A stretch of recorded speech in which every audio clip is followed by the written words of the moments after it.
आज हम इस वीडियो में बात कर रहे हैं क्लास 8 चैप्टर 14 पार्ट 1 बनाने जा रहे हैं। तो इस वीडियो को करने से पहले थोड़ा इसको हम समझते हैं कि चैप्टर का नाम है हमारे का फैक्टर। चैप्टर का क्या नाम है इसका? फैक्टर। और फैक्टर को हिंदी में हम कह देते हैं गुणनखंड। और ये गुणनखंड हम छोटी क्लास से छठी क्लास से हम करते आ रहे हैं। तो कि फैक्टर होता क्या है? फैक्टर जैसे आपने 6 लिखा, 6 को हम लिख सकते हैं 1 गुणा 6, यानी 1 और 6 इसके फैक्टर हैं। 6 को हम लिख सकते हैं 2 गुणा 3, 2 गुणा 3 भी इसके फैक्टर हैं। ठीक है, अंतर क्या है? ये इसके फैक्टर हैं और ये क्या है? इसके प्राइम फैक्टर हैं। ये क्या है? Prime factor. अभाज्य गुणनखंड, ये क्या है? इसके अभाज्य गुणनखंड है। जबकि ये फैक्टर तो ये भी हैं। ऐसे ही हम कहें भाई 12 है, 12 को हम ऐसे भी लिख सकते हैं 2 गुणा 6 हैं, और हम इसको 12 को ऐसे भी लिख सकते हैं 2 गुणा 2 गुणा 3। ठीक है, और हम 12 को ऐसे भी लिख सकते हैं 4 गुणा 3 भी लिख सकते हैं। तो अब ये 2 गुणा 6 ये फैक्टर है। ठीक है, और ये भी क्या है? फैक्टर है। बट ये 2 गुणा 2 गुणा 3 ये क्या है? प्राइम फैक्टर है। ये प्राइम फैक्टर हैं। प्राइम फैक्टर का मतलब हमने अभाज्य गुणनखंड के रूप में लिख दिया, तो हम कहेंगे कि ये इसके क्या हो गए? अभाज्य गुणनखंड। अच्छा, अब जरा यहाँ पे बीजीय व्यंजक की बात है। जो हमारे जो एल्जेब्रिक टर्म्स हैं, तो एल्जेब्रिक टर्म्स के भी हम फैक्टर इसी तरह से कर सकते हैं। मान लिया ये मेरे पास लिख रहा है 12x। अब 12x का क्या मतलब है? हम फैक्टर ऐसे भी कर सकते हैं इसके 2 गुणा 6 गुणा x। ठीक है, और इसके हमने फैक्टर ऐसे भी कर सकते हैं हम 12x को हमने लिख दिया 4 गुणा 3 गुणा x, या हमने 12x को ऐसे भी लिख दिया 2 गुणा 3 2 गुणा 2 गुणा 3 गुणा x। अब ये जो है फैक्टर, ठीक है, ये फैक्टर हैं, ये इसके क्या हैं? फैक्टर हैं। ये भी इसका फैक्टर है, लेकिन ये कहलाता है इररिड्यूसिबल फैक्टर। क्या कहलाता है इसके?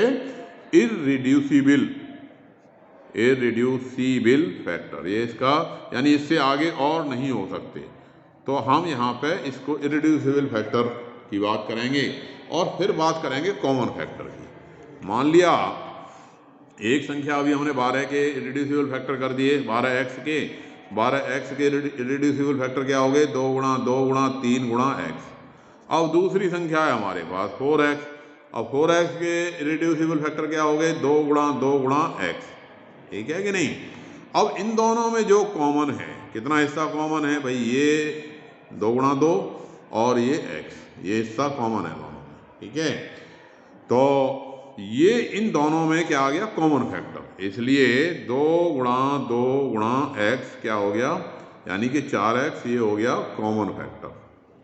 ठीक है, अब मान लिया मैंने संख्या ऐसे ले ली कि एक संख्या है हमारे पास 10x square y। 10x square y के फैक्टर क्या हो गए? 2 गुणा 5 गुणा x गुणा x गुणा y। ये क्या हो गए? इसके इररिड्यूसिबल फैक्टर हो गए। और एक संख्या है हमारे पास 4y स्क्वेयर। अब 4y स्क्वेयर के फैक्टर क्या हो गए? 2 गुणा 2 गुणा y गुणा y। ये इसके फैक्टर हो गए। अब जो दोनों में कॉमन है, जिसे आप एलसीएम कह देते थे, 2 और ये वो एचसीएफ कह देते थे, 2 यहाँ भी है, और यहाँ पे 5 है लेकिन यहाँ नहीं है, यहाँ x है यहाँ नहीं है, यहाँ x है यहाँ नहीं है, y है ये, और ये यहाँ पे y है। तो इसका जो कॉमन फैक्टर हुआ, वो कॉमन फैक्टर क्या हो गया इसका? वो हो गया 2 गुणा में y। ये क्या कहलाएगा? इसका कॉमन फैक्टर। ठीक है, ये क्या कहलाएगा? इसका कॉमन फैक्टर कहलाएगा 2y। ठीक है, अब अगर मान लिया मुझे इस टर्म के 10x square y plus 4y square इसका गुणनखंड करना होता, तो जो कॉमन फैक्टर है वो मैं कॉमन निकाल देता। भाई इसको मैं ऐसे लिखता बराबर 2 गुणा 2 2 गुणा 5 गुणा x गुणा y और प्लस इसका हो गया 2 गुणा वाई गुणा वाई, और दोनों में से जो कॉमन आया कितना कॉमन आ गया 2y, यानी 2y कॉमन आ गया, 2 और y कॉमन आ गया, तो बाकी क्या बचा, ये बच गया 5x स्क्वेयर, 5x गुणा x यानी 5x स्क्वेयर, और ये 2 और y कॉमन चला गया प्लस 2y। तो इस तरह से मैं इसके फैक्टर लिख देता। तो ये तो हुआ इसका मेथड पूरी बात। और शॉर्ट में हम जब पक्के हो जाते हैं तो हम 10x square y plus 4y square को डायरेक्ट ये लिख देते हैं। हम कहते हैं भाई 2 कॉमन आ गया और y कॉमन आ गया, बाकी जो बच गया इस संख्या से 2y से इसको भाग लगा दिया। फिर हम वहाँ कैसे सोचते हैं भाई 10x स्क्वेयर वाई को हमने 2y से भाग लगा दिया। अब 2 से 5 10 और y से y गया 5x स्क्वेयर बच गया। ऐसे कॉमन लेने के बजाय, बड़े के बजाय ऐसे सोच लेते हैं कि जो चीज़ कॉमन आती है उसका इन दोनों में क्या हो जाता है, भाग हो जाता है। 2 से कट गया 2 और y से स्क्वेयर कट गया, यानी ये 2y आ गया। तो हम डायरेक्ट यहाँ से ये लिख देते हैं जब हम पक्के हो जाते हैं। तो अगर ये बात आपकी समझ में आ गई तो अब आपके लिए बड़ी आसान सी एक्सरसाइज है हमारे पास 14.1। कौन सी एक्सरसाइज है हमारे पास, क्योंकि आपको एक्सरसाइज की बहुत जल्दी रहती है कि सर जल्दी से एक्सरसाइज करा दो। एक्सरसाइज में पहला सवाल ये है, तो हम थोड़ा कॉन्सेप्ट अगर समझ लेते हैं तो एक्सरसाइज हमारे लिए फिर बड़ी आसान हो जाती है। तो एक्सरसाइज 14.1 का पहला क्वेश्चन ये रहा हमारे टैब में। क्या कह रहा है कि find the common factor of given terms, कि इन टर्म्स के कॉमन फैक्टर बताने हैं। फैक्टराइजेशन की बात नहीं कर रहा, ये कह रहा है कि आपको केवल क्या निकालना है, इसके कॉमन फैक्टर निकालने हैं। चलिए निकाल देते हैं भाई, जो सा सवाल कह रहा है वैसा हम कर देते हैं। तो पहले का फर्स्ट 2 टर्म दे रखे हैं, एक 12x और दूसरा 36। तो जैसा अभी बताया था 12x के इररिड्यूसिबल फैक्टर क्या हो गए, इसके हो गए 2 गुणा 3 गुणा x, यानी प्राइम फैक्टर के बजाय हम यहाँ अलजेब्रिक टर्म्स में इसको हम कहते हैं इररिड्यूसिबल फ्रैक्शन। और 36 के क्या हो गए भाई, 36 का मतलब 2 दूनी 4 है, और तिया 12, तिया 36 फैक्टर करने तो सबको आते ही हैं, प्राइम फैक्टराइजेशन कर दिया। तो अब जो कॉमन फैक्टर आया बेटा इसका सार्वगुणनखंड है, हिंदी में हम कहेंगे कि सार्वगुणनखंड निकाल लें। कॉमन फैक्टर या हिंदी में हम इसे क्या कह रहे हैं, सार्वगुणनखंड। तो सार्वगुणनखंड इसका क्या आया, वो आया इसका भाई जो दोनों में है, ये रहा 2 ये रहा 2 ये रहा 2 ये रहा 2, और क्या है, और तो कुछ है नहीं भाई आपस में कॉमन, और कुछ भी ये 3 भी है, ये रहा 3 ये रहा 3, और तो कुछ है नहीं। तो भाई ये आ गया हमारे पास 2 गुणा 3, यानी कि ये 2 दूनी 4 तिया 12। आसान। ऐसे ही सेकंड क्वेश्चन, सेकंड में संख्या बताई इसने 2y और दूसरी बताई 22xy, ठीक है। अब 2y के हमने इररिड्यूसिबल फैक्टर लिख दिए, क्या लिख दिए भाई, 2 गुणा y हो गया, और 22xy का अर्थ हो गया 2 × 11 × x × y, ऐसे हो गया कि नहीं। अब इसमें कॉमन फैक्टर क्या बन गया, कॉमन फैक्टर बन गया भाई, कॉमन फैक्टर कहो या फिर इसे दूसरा नाम हमने हिंदी में क्या बताया, सार्वगुणनखंड है। चलो तो आप ऊपर समझ ही गए, मैं एक में ही लिख दूंगा, 2 यहाँ भी है 2 यहाँ भी है, y यहाँ भी है और y यहाँ भी है, तो ये आ गया 2 गुणा y यानी 2y, ठीक है कि नहीं।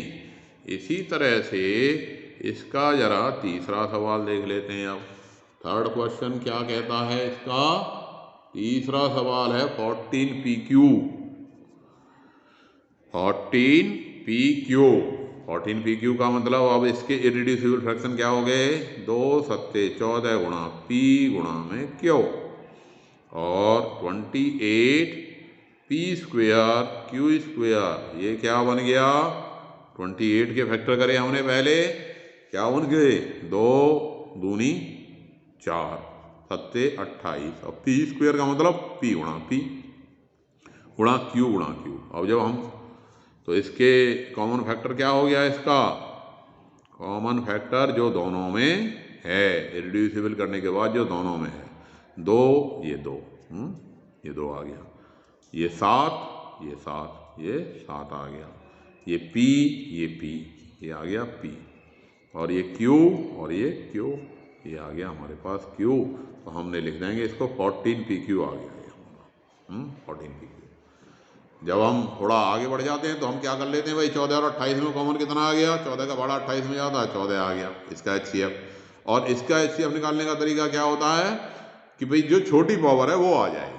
भाई P की छोटी एक पावर 1 है यहाँ, और यहाँ पे 2 है, और यहाँ पे क्योंकि 1 है यहाँ पे 2 है, तो छोटी पावर कौन होगी, 1 होगी, P और Q आ गया। तो जब हम थोड़े आगे बढ़ जाएंगे तो इस तरह से कर लेंगे। ऐसे ही इसका फोर्थ पार्ट है, फोर्थ पार्ट कह रहा है 2x², 3x² एंड 4। भाई एक तो इसने कहा कि 2x², अब 2x² के इरेड्यूसिबल फैक्टर करे तो क्या आ गए, इरेड्यूसिबल फैक्टर इसके 2 गुणा x गुणा x, 2x ही है सिर्फ, चलो x ही है तो भाई x लिख लेते हैं, 2 × x। अब दूसरा है टर्म हमारे पास 3x², अब 3x² हो गया हमारा 3 गुणा x गुणा x, और 4 का मतलब 2 गुणा 2। अब यहाँ पे कॉमन फैक्टर देखिए क्या है, अब भाई 3 में ढूंढना है हमने कि तीनों में होना चाहिए। अब 2 यहाँ है लेकिन यहाँ नहीं है, इसकी कहानी ख़त्म। x यहाँ है लेकिन यहाँ नहीं है, तो इसकी भी कहानी ख़त्म। यानी कोई संख्या ऐसी नहीं है जो तीनों जगह हो, यानी कोई भी इरेड्यूसिबल फैक्टर ऐसा नहीं है जो तीनों में हो। तो फिर कॉमन फैक्टर क्या आया, तो हम कहेंगे भाई तब कॉमन फैक्टर 1 आया। क्यों आया, क्योंकि भाई जो जिन संख्याओं का हमने पढ़ा था लास्ट 7th क्लास में कि HCF 1 कब आता है, जब उन दोनों में और कोई कॉमन फैक्टर नहीं होता। तो यहाँ भी वही नियम लागू रहेगा। 5वां देख लेते हैं कि 6ABC पहली संख्या है हमारी 6ABC, तो इसके इरेड्यूसिबल फैक्टर कर दिए तो 2 गुणा 3 गुणा A गुणा B गुणा C। दूसरी संख्या है 24AB², 24 का मतलब 2 दूनी 4 दूनी 8 तिया 24 गुणा A गुणा B गुणा B, 12A²B। 12A²B का क्या बन गया, 2 दूनी 4 तिया 12 गुणा A गुणा में B, ये बन गया कि नहीं। अब जरा कॉमन फैक्टर इसका लिख दीजिए, वही तरीका पुराने वाला, कौन सा, सार गुणनखंड निकालने का कि भाई जो दोनों में है 2 ये रहा तीनों जगह है, तो हमने यहाँ पे लिख दिया, कॉमन हो गया भाई। 3 यहाँ है और यहाँ भी है, 3 और ये 3, ये तीनों जगह है तो ये 3 आ गया। अब A यहाँ है तो 3A ये A आ गया। अच्छा, अब B यहाँ पे है और यहाँ भी है, B ये रहा और ये रहा, तो ये B भी आ गया। अब C यहाँ पे है लेकिन यहाँ नहीं है, तो बात खत्म हुई, इसकी कॉमन में नहीं आएगा। और कोई संख्या ऐसी है नहीं है भाई, तो ऊपर से हम चलते हैं, चेक कर लेते हैं। तो ये हमारे पास जो कॉमन फैक्टर आया वो क्या आ गया, 6AB। अब मैं बताऊं डायरेक्ट कैसे करते हैं भाई। डायरेक्ट जब अब तुम बड़े हो जाओगे, 9th में आ जाओगे या अभी 8वीं क्लास में ही जब बड़े क्वेश्चन आएंगे, तो देखो 6, 24 और 12 तीनों का HCF कितना आ गया, 6 आ गया। ये तो तुम निकालना जानते ही हो संख्याओं का HCF। भाई 6, 24 और 12 का HCF कितना आ गया, 6 आ गया। अब A की छोटी पावर चाहिए हमें, A की पावर यहाँ 1 यहाँ 2, तो छोटी कौन हो गई, A। B की 1 यहाँ 2 यहाँ 1, तो छोटी पावर कौन हो गई, B। C की 1 यहाँ नहीं है तो क्या माना जाएगा, 0 है, तो 0, तो यानी C की पावर 0 यानी 1, तो यानी हमारा जो कॉमन फैक्टर बना 6AB बन गया। तो ये सवाल आपके समझ में आ गया होगा। अब जरा इसी का हम क्वेश्चन कर लेते हैं, कौन सा, छठा क्वेश्चन पे आ जाते हैं भाई। चलिए छठा कर देते हैं, 6 क्वेश्चन नंबर 6, पार्ट 1 का पार्ट 6, पहले का छठा पार्ट कर लेते हैं, 5 हो गए थे। 16x³ अब 16x³ का अर्थ क्या है, 2 गुणा 2 गुणा 2 गुणा 2 गुणा x, इसके हमने वही इरेड्यूसिबल फंक्शन के फैक्टर के रूप में लिख दिया। और माइनस 4x² क्या है भाई, ये माइनस 4x² है हमारा -2 × 2 और x² है यानी x गुणा में x। तीसरी चीज़ है हमारे पास 32x। अब 32x का मतलब 2 × 2 × 2 × 2 × 2 5 बार, 2 दूनी 4 दूनी 8 दूनी 16 दूनी 32 गुणा में x। तो अब इसका जो कॉमन फैक्टर आया वो क्या आया भाई, 2 ये रहा, ये रहा, ये रहा, 3 जगह हो गया। दूसरा 2 1 2 3 ये भी हो गया। अब तीसरा 2 यहाँ तो है लेकिन यहाँ नहीं है, तो भाई हम इसको नहीं ले सकते। अब इसी तरह से बाकी 2 को नहीं ले सकते। अब ये x यहाँ है, यहाँ है, यहाँ है, ये x आ गया। तो हमारा जो फैक्टर आया 2 × 2 × x आ गया, क्योंकि अब बाकी x, दूसरा x यहाँ है लेकिन यहाँ नहीं है, तीनों जगह होना चाहिए। तो ये इसका जो कॉमन फैक्टर बना वो क्या हो गया 4x। और फिर मैंने जैसा बताया था कि डायरेक्ट में हम कैसे सोचेंगे कि 16, 4 और 32 इनमें वो बड़ी से बड़ी संख्या है। HCF क्या होती है, वो बड़ी से बड़ी संख्या जिसका इन तीनों में भाग जाए। तो बड़ी से बड़ी संख्या कौन है, 4 है महत्तम समावर्त। 4 का 16 में भी चला गया, अपने में भी चला गया, 32 में भी चला गया। और इसमें जो छोटी पावर है कि x की जो छोटी पावर है यानी 3, 2 और 1 में सबसे छोटी पावर कौन है, 1। तो यानी 4x इसका क्या हो गया, कॉमन फैक्टर बन गया। इसी तरह से चलो 7th भी कर देता हूँ भाई। 7th है 10pq।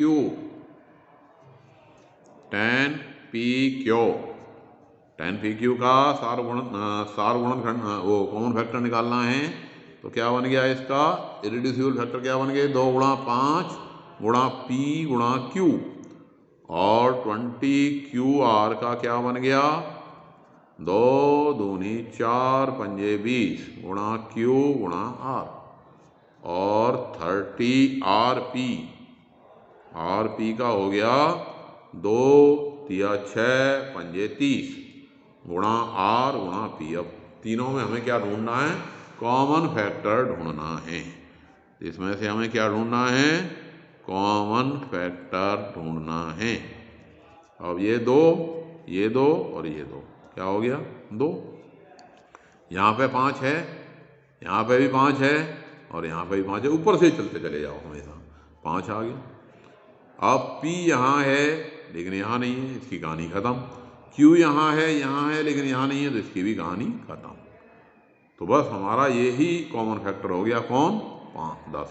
अब वैसे सोचते तो भाई कॉमन फैक्टर हमारा क्या हो गया 10 20 30 में बड़ी संख्या कौन है जिसका भाग ज्यादा है, सबसे बड़ी संख्या कौन है 10 ही है।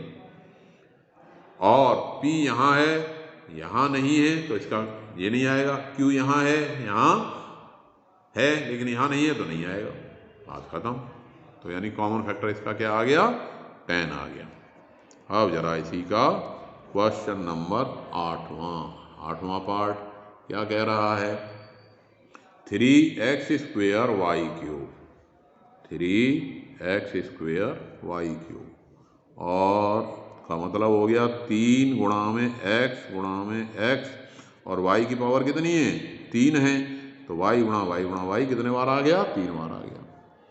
इसी तरह से दूसरा जो बीजीय व्यंजक है अलजेब्रिक एक्सप्रेशन है हमारा, वो है 10x³ and y², that is 2 × 5।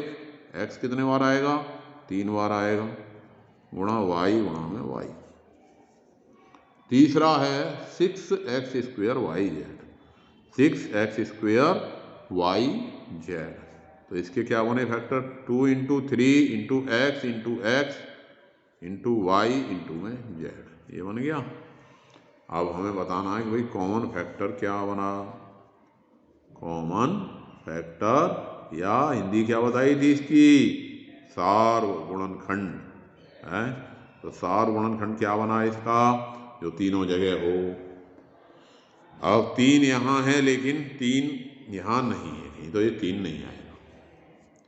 अब x यहाँ है, यहाँ भी है, तो हमने x लिख दिया यहाँ कॉमन में। अब दूसरा x यहाँ है और यहाँ भी है, तो ये दूसरा x भी आ गया, ठीक है कि नहीं। अब जरा y की बात देखते हैं भाई, एक y ये रहा, y यहाँ भी है, तो यानी एक y ये तीनों जगह हो गया, तो एक ये y आ गया। अब दूसरा y यहाँ देखें तो यहाँ तो है, लेकिन यहाँ पे है, लेकिन यहाँ पे नहीं है, तीसरे में नहीं है, तो फिर ये y नहीं आएगा। तो यानी हमारा जो कॉमन फैक्टर बना वो क्या बन गया, एक्स स्क्वायर वाई। और जो मैंने डायरेक्ट वाला मेथड बताया था उससे करोगे तब कैसे आ जाएगा आंसर। ये पहले ये सोच लोगे 3, 10 और 6, तीनों का HCF क्या आ गया 1, क्योंकि इनमें कोई संख्या ऐसी नहीं है जिसका 3, 10 और 6 में तीनों में भाग जाता हो, यानी इनका HCF आ गया 1। तो 1 को हम मल्टीप्लाई के रूप में लिख सकते हैं। और x की पावर कितनी हो गई है, 2 है, यहाँ 3 है, यहाँ 2 है, तो जो छोटी पावर है वो कौन हो गई 2। y की यहाँ पे 3 है, यहाँ 2 है, यहाँ 1 है, तो y आ गया खाली y। ठीक है, तो यानी हमारा सीधा सीधा कॉमन फैक्टर क्या आ गया, एक्स स्क्वायर वाई। तो अब अगले वाले सवालों में हम इसी तरह से करेंगे। अब है हमारे पास क्वेश्चन नंबर 2 क्या कहता है, क्वेश्चन नंबर 2 क्या कह रहा है हमसे करने के लिए, फैक्टराइज दी फॉलोइंग एक्सप्रेशन। तो अभी मैंने जो शुरू में बात बताई थी आपको वही बात इस पर लागू होनी है कि फैक्टराइज दी फॉलोइंग एक्सप्रेशन, कि निम्नलिखित व्यंजकों का, हिंदी क्या होगी इसकी, निम्नलिखित व्यंजकों का गुणनखंड कीजिए। तो यानी जो चीज़ कॉमन आ रही है, जो कॉमन फैक्टर है, उस कॉमन फैक्टर को आपने बाहर निकाल देना है और उससे दोनों को भाग लगा देना, 2 या 3 जितने भी टर्म हैं। अब 7x - 42, भाई 2 चीज़ें हो गई हमारे पास। तो बिल्कुल हम एलिमेंट्री तरीके से करते हैं। एलिमेंट्री तरीका हमारा क्या है भाई, 7x का मतलब 7 गुणा में x, और 42 का मतलब है 2 तिया 6 सत्ते 42। अब जो कॉमन फैक्टर आया हमारे पास, कॉमन फैक्टर कितना आ गया, ये रहा 7, ये रहा 7, और तो कुछ है नहीं, दोनों में कॉमन 7 है। तो हम 7x - 42 बराबर क्या लिखेंगे, 7 कॉमन आ गया हमारा, और इसमें भाग लगाया तो 7x को हमने 7 से भाग लगाया, क्या आ गया, x आ गया, x, और 42 को 7 से भाग लगाया तो क्या आ गया, 6 आ गया, है 7 6 42। या हम इस बात को ऐसे भी कह सकते थे कि जो कॉमन निकल गया, जो कॉमन निकल गया, यहाँ पे ये 7 निकल गया, क्या बचा x, और यहाँ से 7 निकल गया, 2 गुणा 3, ये क्या बचा 6। तो ये हमारा शुरुआती समझने का तरीका हो गया। ज्यों ज्यों हम पक्के होते जाएंगे तो सवालों को जल्दी से फिर हम करते चले जाएंगे। तो इसी का अब सेकंड पार्ट है हमारा 6p - 12q। सेकंड पार्ट क्या है दूसरे का, 6p - 12q। एलिमेंट्री तरीके से कर देते हैं भाई, 6p का मतलब 2 गुणा 3 गुणा p, 12q का मतलब 2 दूनी 4 तिया 12, और गुणा में q। अब कॉमन हमें क्या दिखाई दे रहा है, कॉमन फैक्टर, कॉमन फैक्टर बेटा क्या दिख रहा है इसमें, ये रहा 2, ये रहा 2, ये रहा 3, और ये रहा 3। ठीक है, हाँ कॉमन फैक्टर हमने बाहर निकाल दिया, और कुछ है और कुछ नहीं है। तो 6p - 12q, भाई ये 2 गुणा 3 बाहर निकल गया, बाकी क्या बच गया, यहाँ p बच गया, और यहाँ ये 2 और 3 बाहर निकल गए, क्या बच गया 2q - 2q, या हम इसे 6p - 2q भी लिख सकते हैं। तो ये था हमारा सेकंड पार्ट, इसका दूसरे का सेकंड पार्ट। हम अब डायरेक्ट भी कर लेंगे भाई, 6 कॉमन आ गया, 6 कॉमन आ गया, भाग लगाया, यहाँ p बच गया, यहाँ 2q, यानी हम डायरेक्ट अगर इसी लाइन को लिख दें तब भी हमारा काम चल जाएगा। क्योंकि अब शुरू में जैसे हम कैसे जोड़ते हैं, शुरू में हम उंगलियों से जोड़ते हैं, फिर हम डायरेक्ट जोड़ने लगते हैं, तो वही बात है यहाँ भी। तो ज़रा तीसरे को अब हम डायरेक्ट करके देखते हैं, 7a² + 14a। अब कहानी नहीं लिख रहे हम, इसमें सीधे फैक्टर कर रहे हैं। तो भाई 7a² और 14a, कॉमन फैक्टर हमारा क्या हो गया, 7 का भाग जाता है, 7 आ गया, और एक ही यहाँ 2 है, यहाँ 1 है, तो छोटी पावर यानी a, तो यानी हमारा कॉमन कितना आया 7a। अब 7a कॉमन आ गया, तो 7a² में से 7a चला गया, क्या बचा a, और ये कितना बच गया 2। भाई ये 7 चला गया 2, क्योंकि उसी बात को हमने अब 7a² जो था यहाँ हमने डायरेक्ट लिख दिया। देखो 7a² का मतलब था 7a × a, और 14a का मतलब था 2 × 7 × a। तो बात वही है, यहाँ हमने इस बात को दिमाग में सोच लिया कि ये कॉमन आ गया, ये बच गया। तो यानी ये वाला जो स्टेप है ये हमने नहीं लिखा, डायरेक्ट हम यहाँ भी आ सकते हैं। क्लियर हुई बात? थर्ड के बाद आ जाओ फोर्थ पे। क्वेश्चन नंबर इसका फोर्थ पार्ट, -16z + 20z³ अब उसी तरह से डायरेक्ट वाले मेथड से चल जाएं। अगर हम इसमें से 4z कॉमन ले लें, क्या कॉमन ले लें? 4z है, तो 4z हमने कॉमन लिया तो क्या रह गया? 4 का 4 -4 है और z चला गया, और यहाँ पे क्या बच गया? 5z²। बात वही है। कैसे कि अगर हम 16z को लिखते तो 16z के प्राइम फैक्टर करते 2 दूनी 4 दूनी 8 दूनी 16 और गुणा में z, और 20z³ के हम जो है इरेड्यूसिबल फैक्टर करते तो 2 दूनी 4 पंजे 20 गुणा z गुणा z गुणा z, ये होता। अब देखो कॉमन आ गया 2 2 2 2 और एक ये z कॉमन आ गया 1 है, ये वाला z 1 कॉमन आ गया। तो अब बाकी क्या बच गया? यहाँ 4 माइनस है तो -4, और यहाँ क्या बच गया? ये 5z गुणा z²। तो ये आपकी समझ में बात आ गई होगी। फिफ्थ देख लेते हैं अब इसका, 20l² है + 30alm + 30alm, ये हो गया कि नहीं? अब वही बात, आसान सा तरीका भाई, 30 और 20 में कॉमन आ गया 10। अब l की यहाँ पे 1 पावर, यहाँ पे 2 पावर, तो कौन आ गया कॉमन? l, और m की पावर यहाँ पे 1, यहाँ पे 1, तो l m कॉमन आ गया। अब यहाँ क्या बचा?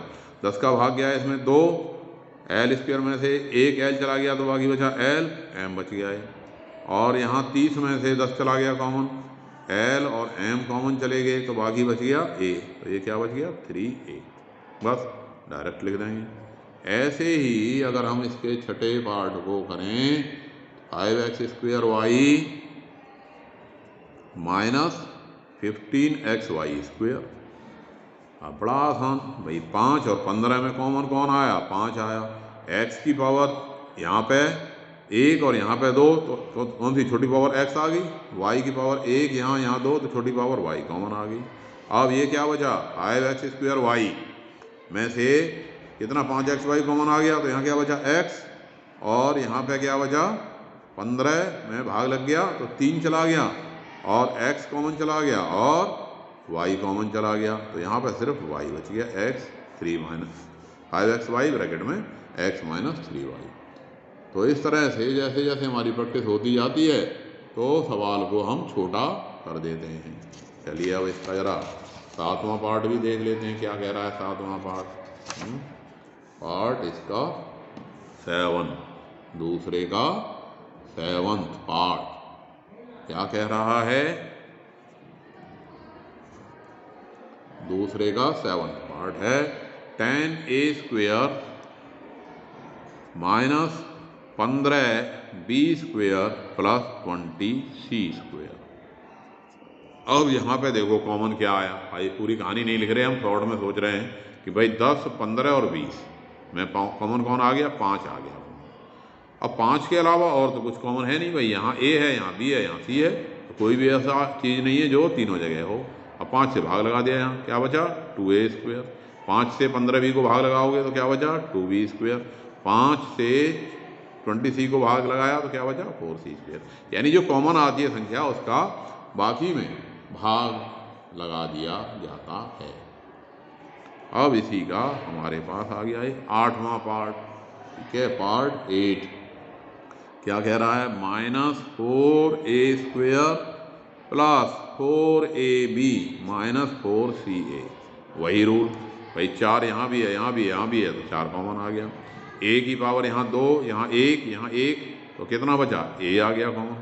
अब इसको हम 4a को कॉमन ले लिया तो यहाँ पे क्या बचाएगा? माइनस का a बचा, 4a कॉमन चला गया तो यहाँ प्लस का b बचा, और यहाँ पे 4a कॉमन चला गया तो माइनस का c बचा।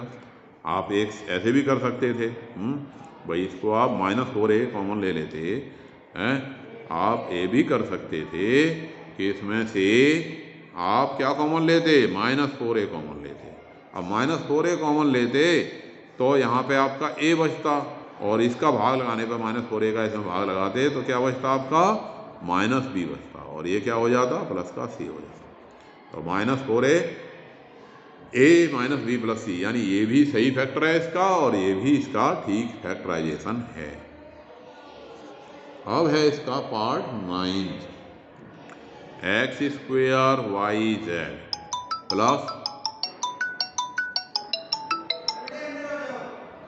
x² yz plus x y² z